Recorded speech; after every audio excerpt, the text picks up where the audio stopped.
Boa noite. Primeiramente, esse tema ele já foi ministrado no Fraternidade há cerca de umas 3 semanas atrás, não, mas a gente teve problemas com a filmadora e algumas pessoas solicitaram que a gente repetisse o tema. Então, me desculpem quem assistiu anteriormente, eu vou repetir hoje. Foi um tema sugerido, não é isso, Alfredo? Alcoolismo, as consequências físicas e sociais. Eu vou ficar com a parte mais técnica e Valfrido fica com a parte moral. Alcoolismo.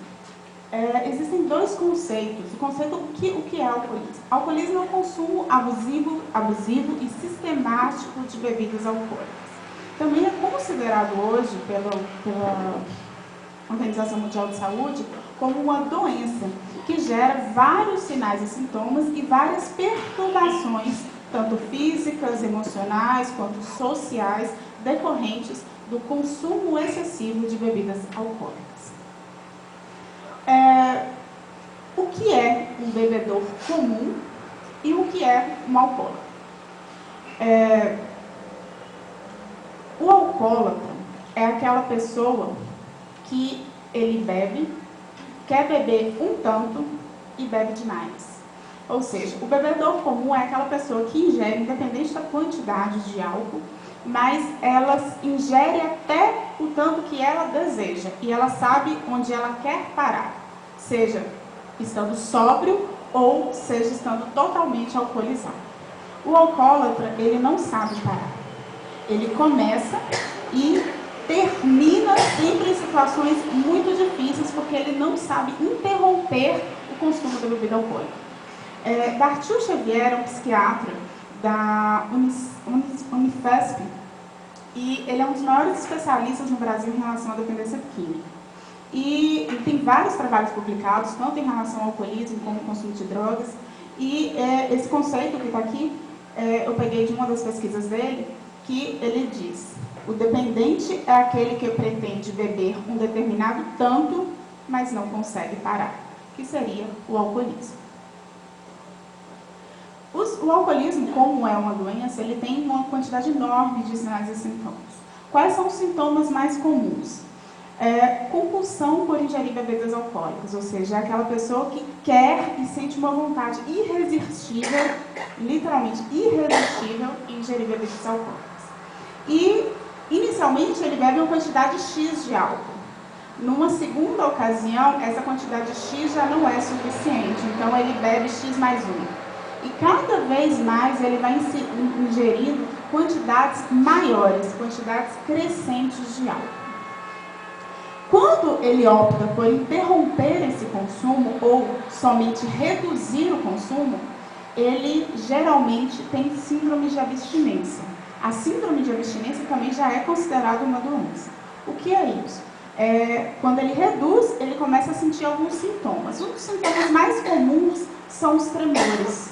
Todo mundo que conhece algum alcoólatra sabe que ele treme um pouquinho, os membros superiores, pernas, isso é o sintoma mais comum.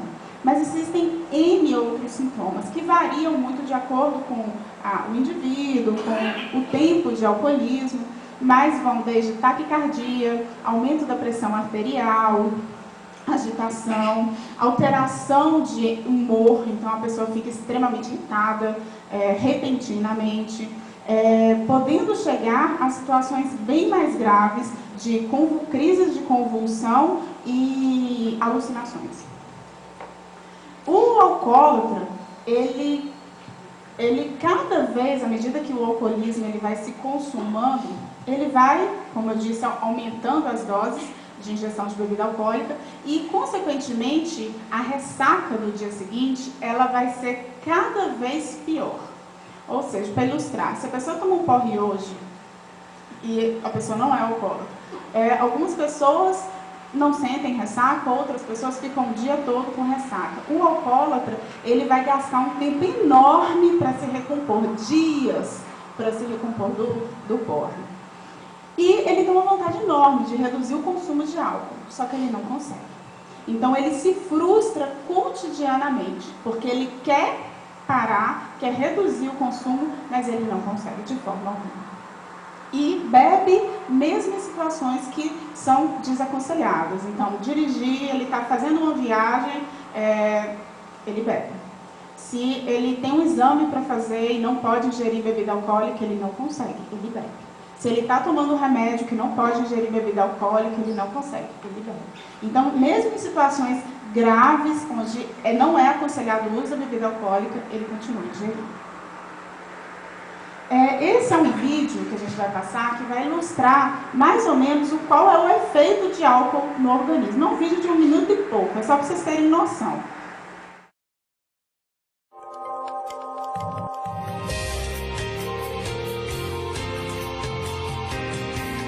Homem virtual, álcool. Consumir álcool de forma inadequada pode trazer sérios problemas para a saúde e para o convívio social.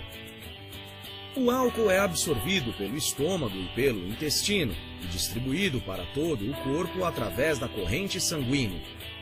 Quando o estômago está vazio, o álcool chega ao cérebro mais rapidamente.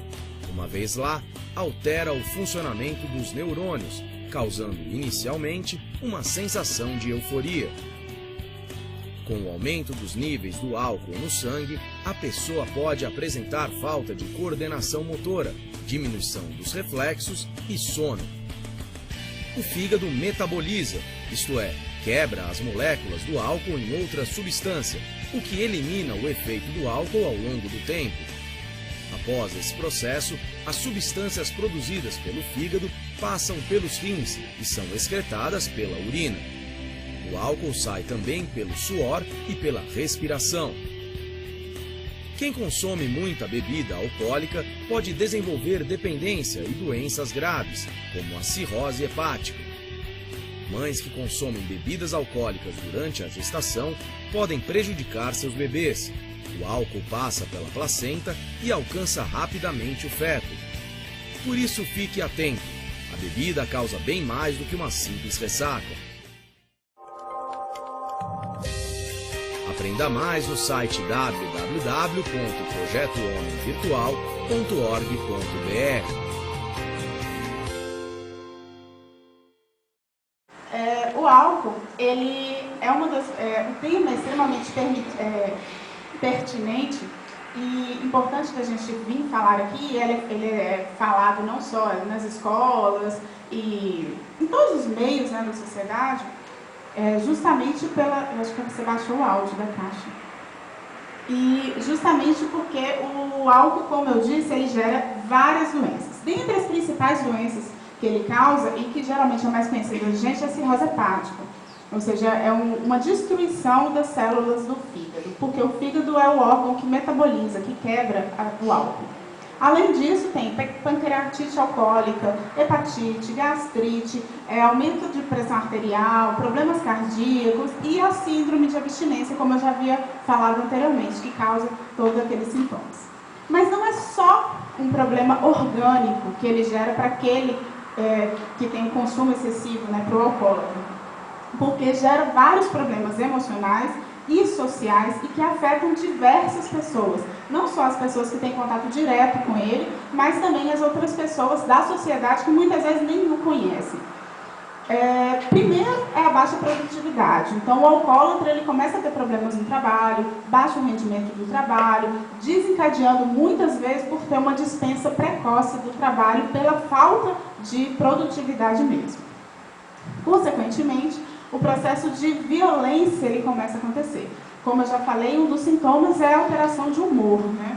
Então ele começa a ficar muito irritado e começa a desencadear episódios de violência doméstica, inicialmente, depois violências no ambiente em geral, seja no trabalho, seja no meio social, até no bar, que o processo de violência fica muito frequente. E combinando que é um dos maiores problemas hoje de morte no trânsito é a bebida associada a acidentes automobilísticos. Então, muitas vezes pessoas que nem conhecem acabam perdendo as vidas justamente pela doença, né, pelo alcoolismo de alguma pessoa. Esse slide, ele mostra basicamente o consumo de álcool na América Latina. Foi feita uma pesquisa, todos os dados que vocês vão ver aqui foram pesquisas feitas pela Organização Mundial de Saúde, datadas de 2014. Foi feita uma pesquisa avaliando a quantidade de álcool consumida pela população de vários países da América Latina. O Brasil, como vocês podem ver no gráfico, ele consome, cada indivíduo, segundo essa pesquisa, consome 8,6 litros de álcool puro, não é diluído, é puro, por ano. Cada pessoa, 8,6 litros de álcool puro por ano. Levando-se em conta que a população do Brasil é de 200 milhões. Outros países, por exemplo, como os Estados Unidos, consomem 8,9, a Argentina, 16 litros por ano. Mas a gente vai ver no próximo gráfico que esse estudo ele foi feito fazendo o levantamento do consumo de bebida alcoólica dividido pelo número total da população do país. Mas a gente há de convir que nem todas as pessoas de um país bebem. Então, quando a gente divide quais são as pessoas que bebem, a gente percebe que no Brasil, 58% da população ingere bebida alcoólica e 42% não ingerem bebida alcoólica. Então, quando a gente volta a analisar qual o real consumo de álcool pelas pessoas que ingerem bebida alcoólica, de 8,6 pula para 15 litros. Então, é o dado real, são 15 litros de álcool puro por pessoa aqui no Brasil. Aí você pensa, é muito álcool, só um alcoólatra mesmo que bebe isso tudo. E não é. Se a gente for avaliar ali, corresponde a mais ou menos 18 latas de cerveja por semana ou 2 doses de destilado por dia. Então não é uma coisa tão gritante e tão absurda. Segundo ainda esses dados da Organização Mundial de Saúde de 2008 a 2010, quando a gente divide homens e mulheres, os homens eles ingerem, em média, 13 litros de álcool por ano e as mulheres ingerem 4,2. Aí você fala, as mulheres bebem muito menos, mas não, esse índice tem crescido ano a ano. No geral, as mortes causadas por álcool, pelo consumo de bebida alcoólica, em 2012, houve 3,3 milhões de pessoas que perderam a vida por conta de bebidas alcoólicas. E isso corresponde a mais ou menos uma média de 6% das causas de morte no mundo. Então, é um número bem pertinente. E um dos maiores problemas na atualidade é a injeção de bebida alcoólica pelo jovem. O jovem ele começa a beber, em média, a partir dos 13 anos, mas o índice de mortes, o alto índice de mortes vinculado ao consumo de álcool entre os jovens, geralmente está na idade de 15 a 19 anos, que é a maior causa de morte de jovem atualmente. O jovem, eles começam a beber no Brasil muito cedo, mas tem o consumo exacerbado, tem uma maior incidência entre jovens de 20 a 30 anos, ou seja, o alcoolismo, eles começam a se tornar alcoólatras a partir de 20 a 30 anos. E eles por que os jovens bebem? Primeiro, como mostrou no vídeo, a primeira sensação que o álcool dá é uma sensação de euforia. Então, de prazer. Então, o jovem que é tímido, ele fica alegre, ele fica feliz, ele fica extrovertido, ele socializa melhor. Então, e essa é inclusive apontado pelos jovens como um dos principais motivos de injeção de bebida alcoólica. Consequentemente, a indústria das bebidas alcoólicas, elas utilizam-se disso. E o marketing hoje de uma bebida alcoólica é toda voltada para o jovem. Tanto que quando a gente vê uma propaganda de alguma cervejaria, a gente vê festa, piscina, sol, só gente bonita, só gente sarada. Ou seja, eles voltaram toda a propaganda das bebidas alcoólicas voltada para a população jovem.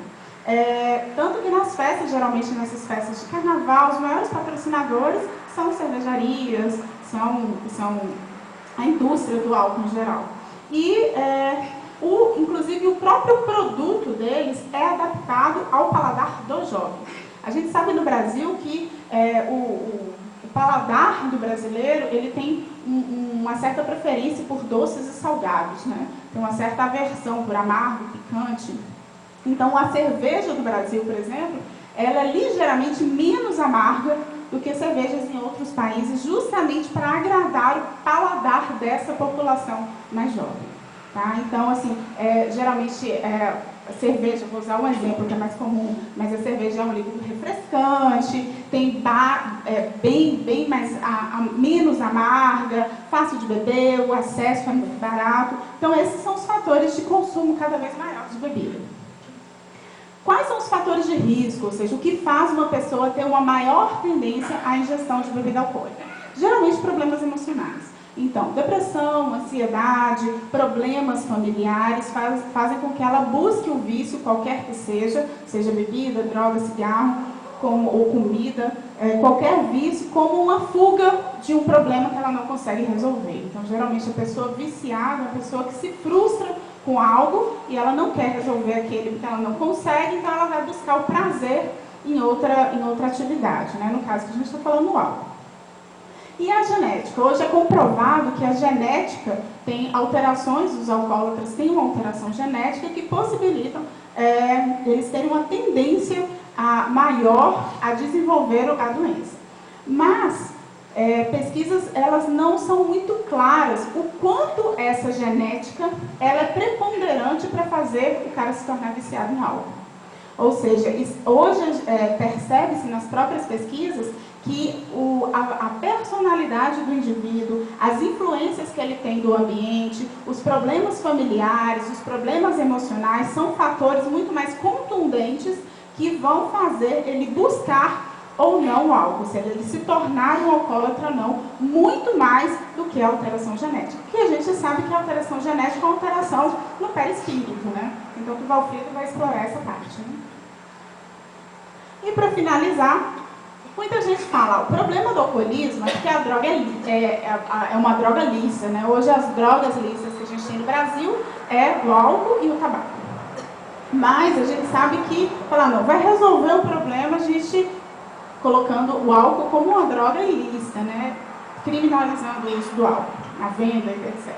Mas a gente sabe que isso não funciona, porque as drogas são ilícitas e o aumento e o consumo de drogas está cada vez mais crescente. E falar, então, o melhor resultado é aumentar o preço da bebida para reduzir o acesso, principalmente dos jovens, né? E, usando o exemplo da droga, a gente percebe que eles migram, saem da cocaína, que está muito cara, e vai no crack e outras drogas muito mais baratas. Então, observa-se que, se encarecer outros produtos, a tendência é buscar produtos mais baratos, muitas vezes com teor alcoólico muito superior e que vai causar muito maior prejuízo. Ou seja, o problema é muito grave e o único meio de resolução é a educação.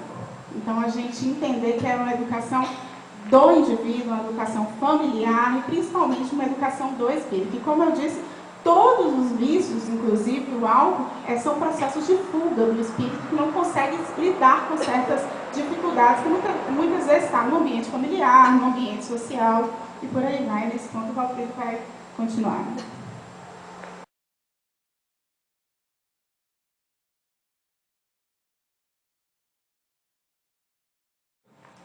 Bem, esse tema, como o Charlie falou, foi uma solicitação de pessoas que frequentam aqui os nossos ambientes espíritas e, recentemente, acompanhando pessoas, famílias que recorrem à assistência espiritual em nossas casas, que nos apresentam os seus dramas, suas dificuldades. E uma das dificuldades principais que foram apontadas aqui nos nossos pacientes foi a dificuldade de como lidar com o alcoólatra, aquele que já é considerado crônico. Lembrando que há muitos anos, e isso vem se confirmando, a Organização Mundial de Saúde já apresentou uma ideia de que 10% da população mundial praticamente já nasce com uma grande predisposição ao alcoolismo. ao etilismo, também como se diz. Por isso que abre-se um precedente sobre a questão genética. E nesse aspecto, a doutrina espírita, sim, nos fala que esse hábito, especialmente de utilização de bebida alcoólica, ele já faz parte da cultura humana há muitos séculos. Em todas as culturas, em todas as civilizações, o álcool ele está sempre presente, especialmente para fazer-se comemorações, dos rituais de comemoração, nas festas, de um modo geral, em todas as culturas, milenarmente, o álcool ele está presente. E com este consumo repetido em várias reencarnações, em algumas pessoas, no próprio corpo espiritual, no perispírito, ficam estes indícios de tendências de um vício que foi se configurando não apenas em uma única encarnação, mas como sendo algo que já vem sendo construído através de muitas reencarnações. Daí se explicar do ponto de vista da ciência espírita esta percepção da Organização Mundial de Saúde, de que tem pessoas que não vão conseguir ingerir bebida alcoólica de maneira considerada comum, com aquele controle que Charlene mostrou aqui, de a pessoa saber até onde ela vai e saber onde parar. Em relação a isso, o que se percebe é que realmente esse dado da Organização Mundial de Saúde, pelas pessoas que nós atendemos, ela mais ou menos confirma. O que vale dizer, conversando com alguns jovens, inclusive com minha filha, também jovens sobre esse assunto, me colocaram a seguinte questão. Quer dizer que uma pessoa já nasceu com uma predisposição para o alcoolismo porque ela já vem com esse vício, com esse hábito de outras vidas. Então, essa pessoa, ao ingerir bebida alcoólica pela primeira vez, corre-se o risco de que ela vai retomar o vício com toda a força?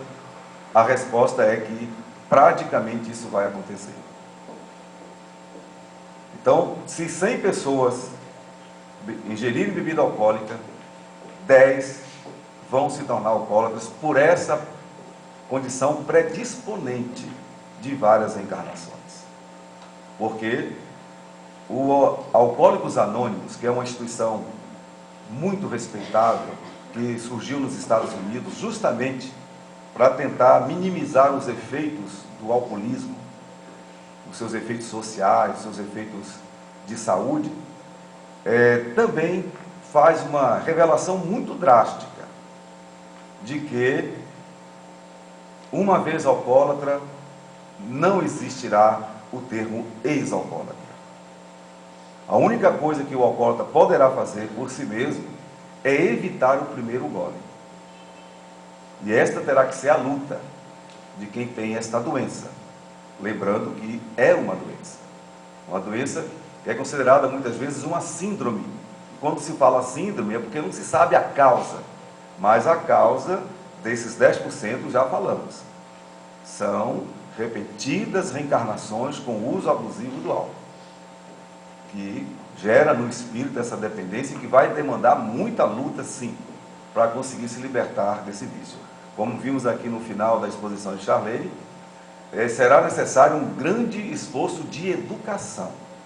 E lembrando que a palavra educação, em vários sentidos, um deles é dirigir, ter autocontrole sobre seus sentidos, sobre seus hábitos, seus desejos. E mais do que nunca, o que os Alcoólicos Anônimos recomendam é isso, que o alcoólatra lembre-se de que ele não deve pensar assim: eu nunca mais vou beber. Se ele fizer isso, ele está se autotraindo, se autodestruindo antecipadamente. Vimos inclusive uma entrevista com o ator australiano Jean-Claude Van Damme, que teve grandes problemas com os vícios, incluindo o álcool e a cocaína. E ele disse que em vários tratamentos que tentou fazer, uma das coisas que ele aprendeu com as orientações que recebeu foi nunca dizer isso. A palavra nunca, fala nunca mais vou beber. Porque a pessoa que é alcoólatra, que tem essa doença, não vai ter forças para evitar o primeiro gole, se disser nunca. Ele tem que juntar suas forças para conseguir se manter sóbrio um dia de cada vez. Isso nos faz lembrar, inclusive, uma orientação de Jesus. Ele, de um modo geral, ele fala para todos nós isso. Vamos dar a cada dia a sua importância. Lembrando que a gente só terá força moral, força emocional, intelectual, para fazer o controle de qualquer hábito vicioso por um dia. E isso vale para todos os vícios, para todos os vícios. E ainda lembrando Jesus, quando ele faz aquela expressão, aparecer dentre as suas várias frases magistrais. Ele disse assim: o mal não é aquilo que entra pela boca do homem, mas o que sai da boca do homem. E o grande problema, justamente, de lidar com a pessoa alterada pelos efeitos do álcool, já que estamos falando especificamente do álcool, existem outras drogas também, merecedoras de análise e de reflexões, mas no caso, as pessoas que estão absorvidas pelo processo alcoólico, elas podem liberar dos fulcros psíquicos mais recônditos, mais íntimos do cérebro, questões gravíssimas que ainda não foram trabalhadas, que não foram educadas devidamente. E com a utilização do álcool, a censura desaparece, aquela parte do cérebro que ficou abafada dentro do processo reencarnatório para que a lembrança não venha de forma muito ativa, provocando assim estímulos negativos de algo que não é bom, que está ali ainda sem ser trabalhado. Então, a partir da ingestão alcoólica, há uma liberação e a pessoa então começa a colocar para fora coisas que até então estavam abafadas pelo próprio processo do esquecimento do passado, que é trabalhado no instante, no processamento da reencarnação. Por isso que se nota muitas vezes as pessoas falarem assim: mas fulano, fulana, sem beber é uma pessoa, mas quando bebe é outra. Ou a pessoa se torna extremamente agressiva, ou se torna extremamente depressiva. Porque na realidade ela acaba colocando para fora aquilo que estava abafado propositadamente. Às vezes guardando mais amadurecimento moral, mais amadurecimento do senso moral, como diz o Evangelho segundo o Espiritismo, para então vir uma encarnação para que aquele vício, aquele hábito negativo possa ser trabalhado. Então, em grande parte, os que ingerem bebida alcoólica acabam extravasando questões íntimas graves. Aqui Charlene falou na questão da fuga, especialmente do jovem, né, que vive aquele momento de adaptação social, né, de ser aceito ou não na sociedade, que agora deixou de ser criança, está entrando na idade adulta, ainda não sabe o quanto que ele vai ser aceito, quanto que ele vai conseguir um espaço. Então, esta ansiedade, que gera uma certa timidez, também acaba sendo aparentemente resolvida com o uso do álcool. Mas é aquela história: vai-se usar o álcool, mas 10% dos que usarem vão apresentar a doença assim que começarem a beber. E aí vão ter grandes dificuldades para parar. O que as famílias que nos procuram, nos pedem como orientação, dentro da angústia que vivem, de verem seus familiares dissocializados, não conseguindo realizar coisas mínimas dentro de uma convivência social, de manter uma família, de sustentar um emprego, coisas que fazem parte da vida de todo mundo. Diante dessa angústia, dessa inoperância do alcoólatra, que é um doente, as famílias ficam a nos perguntar: e aí, como resolver isso? Porque o grande problema é como é que nós vamos sair disso. Como já falamos várias vezes, o alcoolismo é realmente uma doença.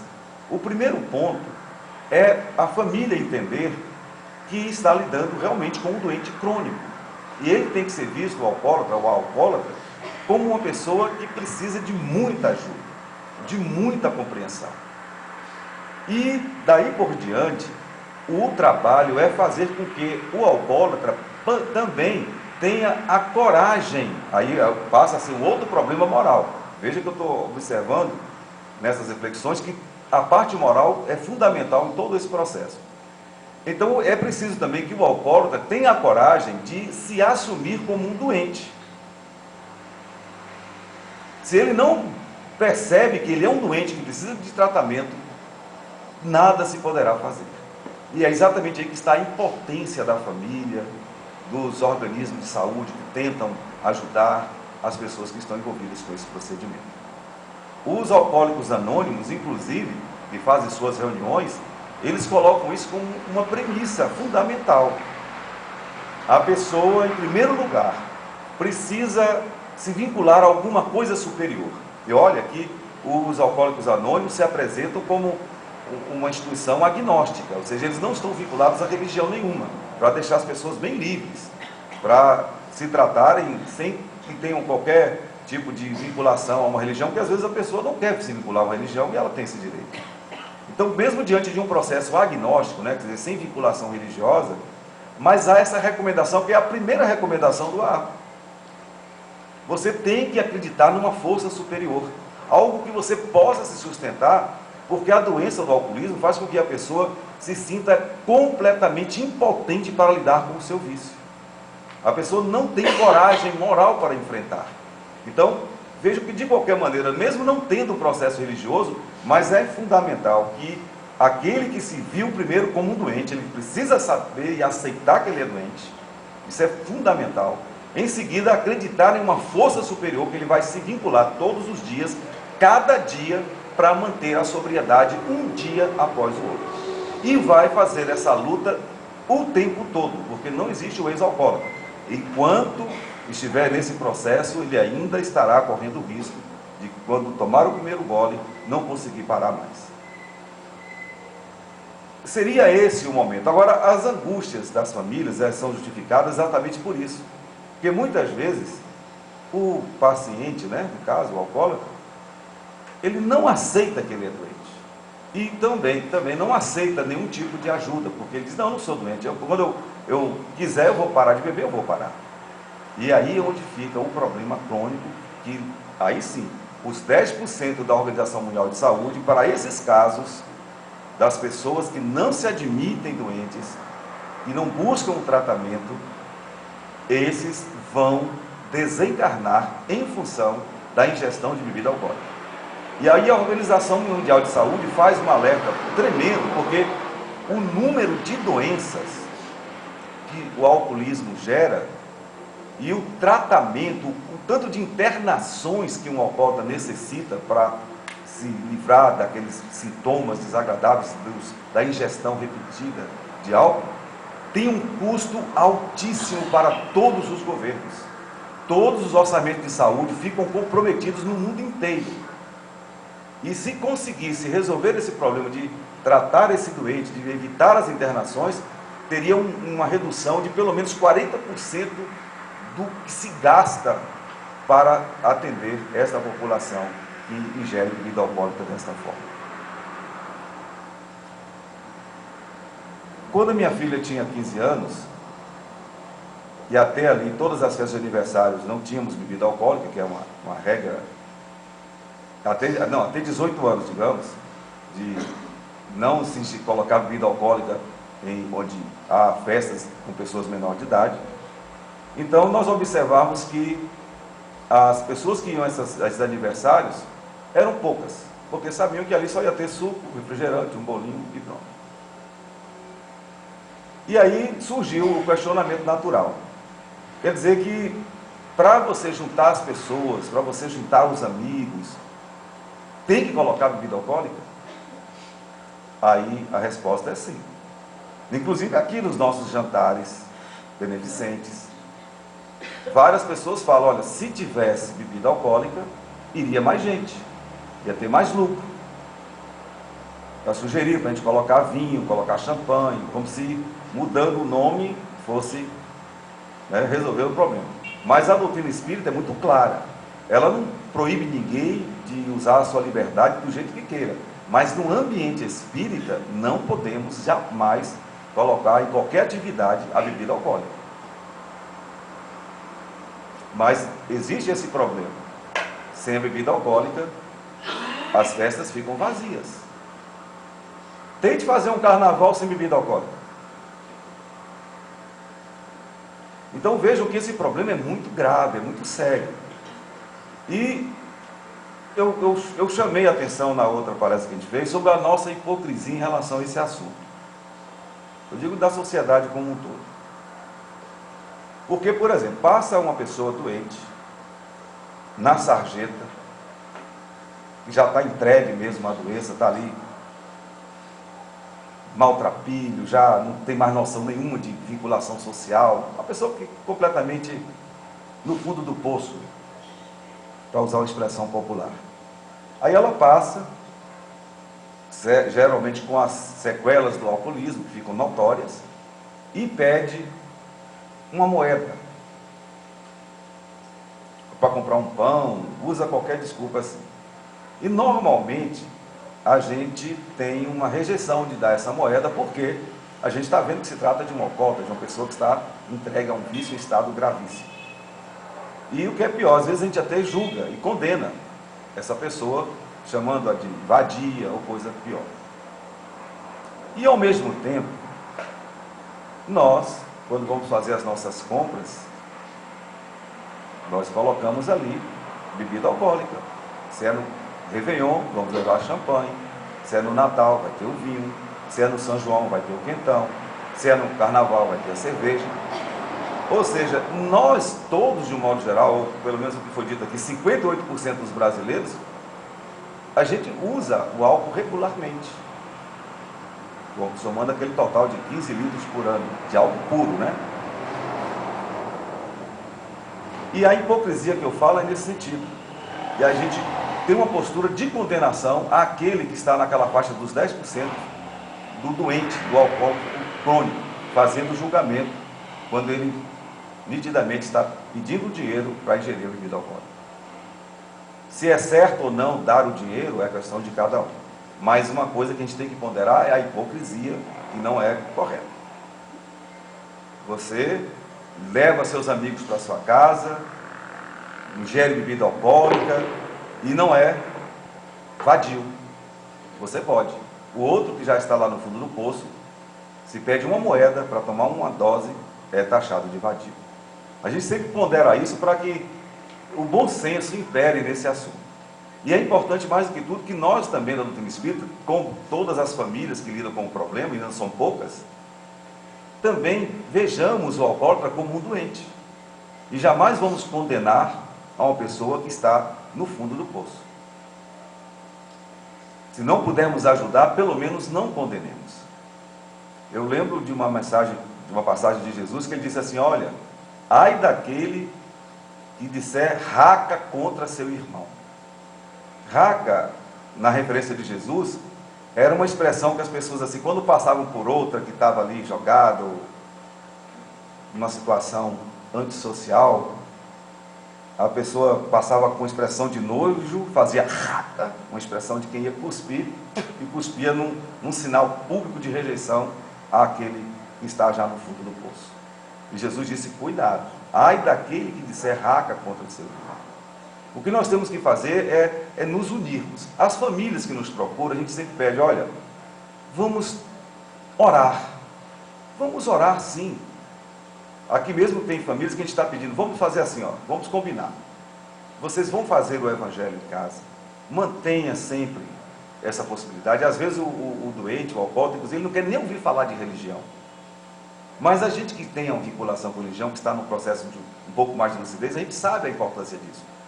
Leva o evangelho para dentro de casa, o primeiro ponto, para tentar melhorar o ambiente psíquico do lar, até para que as pessoas tenham resistência emocional para lidar com a situação. Vamos frequentar, no caso nosso, as reuniões públicas doutrinárias, e durante as palestras, especialmente na hora dos passes coletivos, das orações, oração final, principalmente ainda, vamos concentrar naquela pessoa, vamos mentalizar ela, vamos pensar que ela vai conseguir superar, que ela vai conseguir vencer aquela doença. E esta corrente de orações, assomada àquela outra corrente que a gente tem aqui na nossa casa, de fazermos à distância vibrações por aquelas pessoas, colocando ali repetidas vezes o nome, e todo mundo orando junto, nós poderemos fazer uma corrente de dar uma força moral que aquele doente está precisando para sair do processo do alcoolismo, que não é fácil. É talvez uma das lutas mais terríveis que o ser humano tem que enfrentar, é a de se autoeducar para sair de um vício dessa natureza. E uma outra consequência, que aí o Espiritismo também entra para ajudar de maneira muito importante, é aquela consequência de que o alcoólatra, por se tornar um viciado crônico, ele acaba atraindo para si espíritos que também desencarnaram e continuam presos a esse vício. Continuam doentes, mesmo depois de despojados do corpo físico. E por uma questão de sintonia, esses espíritos vão se vinculando aos encarnados, que se transformam em verdadeiros copos para aqueles desencarnados.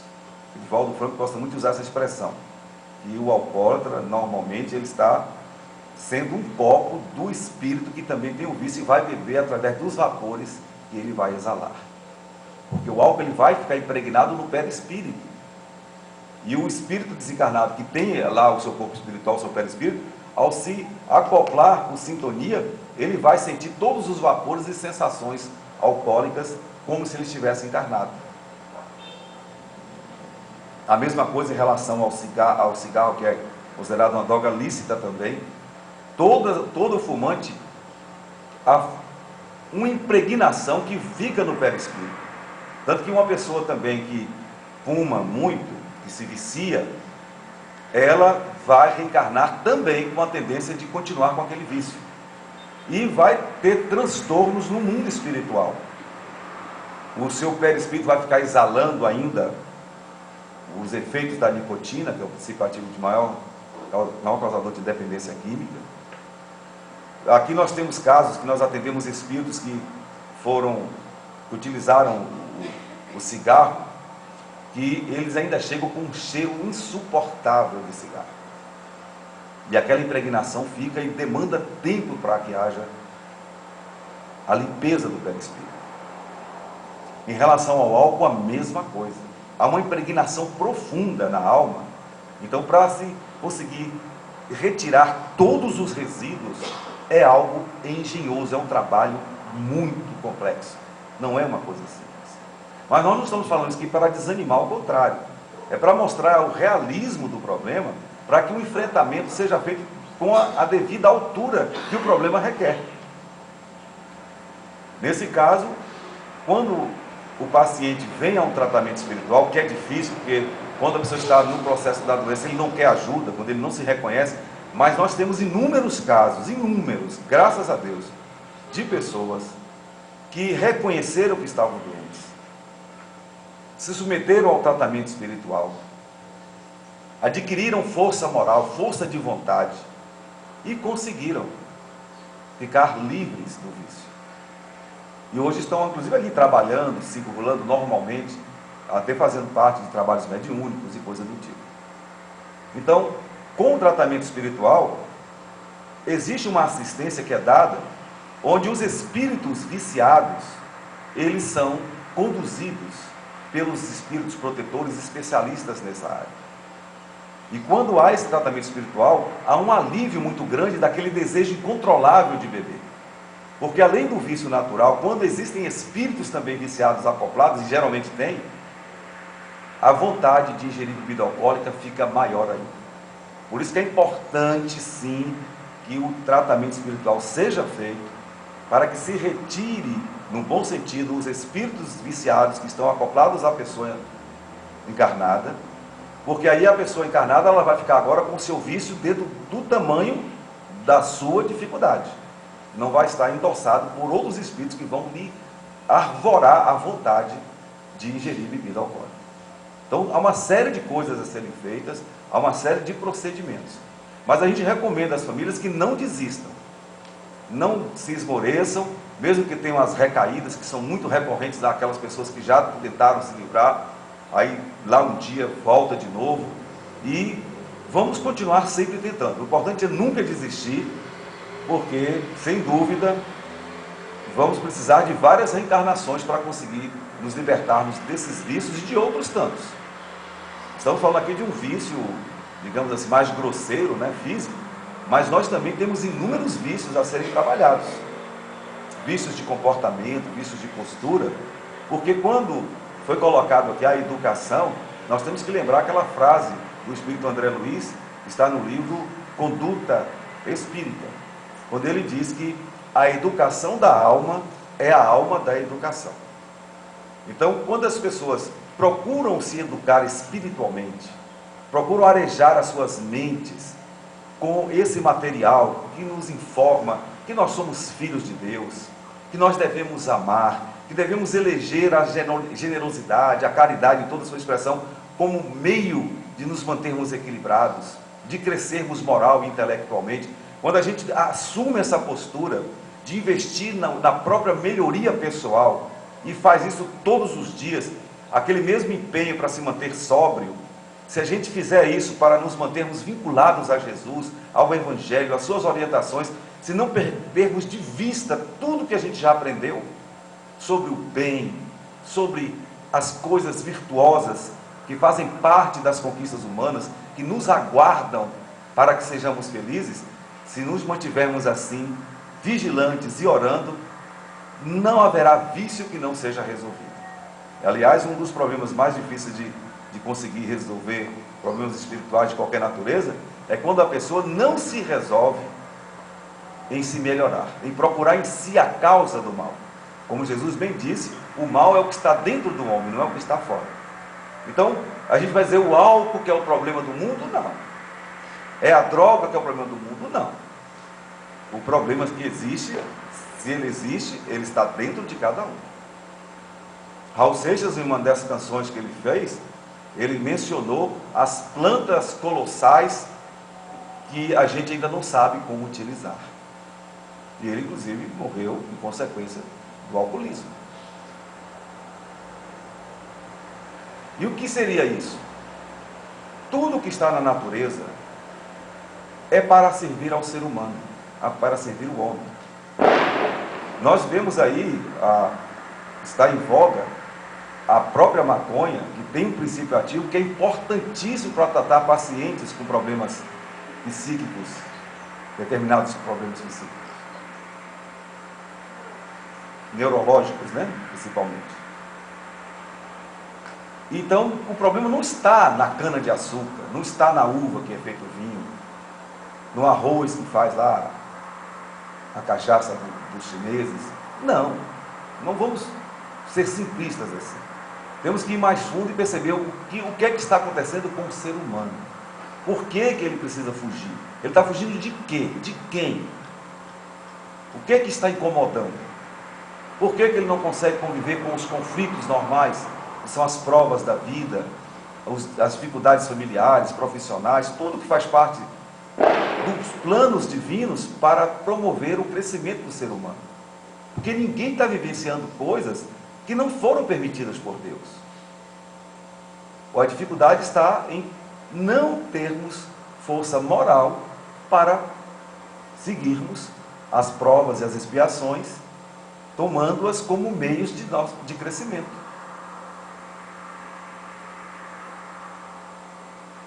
Bom, esse tema é extremamente vasto, dá margem a muitas reflexões, mas principalmente vamos nos prender nesse momento final ao que Jesus falou. O mal não é o que entra pela boca do homem, e sim o que sai da boca do homem.